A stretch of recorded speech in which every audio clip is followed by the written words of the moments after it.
I'm going to show you in this tutorial how you can merge multiple faces.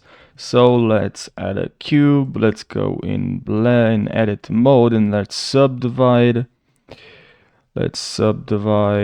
And now if I want to remove these faces right over here, I will just select them, and now I can press X on the keyboard. Let me enable screen cast, and now press X.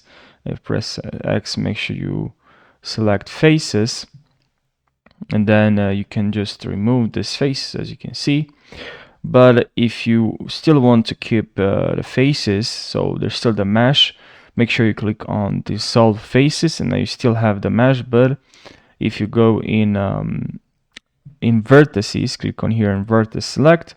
Now if you want to clean some vertices, now let's say now you maybe want to remove this faces here, click on 3, this faces, and click on dissolve faces. And now if there's still some faces, some vertices here, make sure you select the vertex, hold shift, and now click on X and select here dissolve vertices.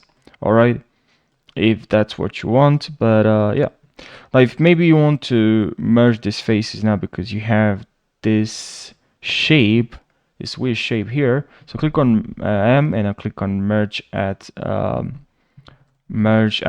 center or at cursor. You can also try, but for this you can also click merge at. You can also click collapse. Depends now on the situation, but yeah,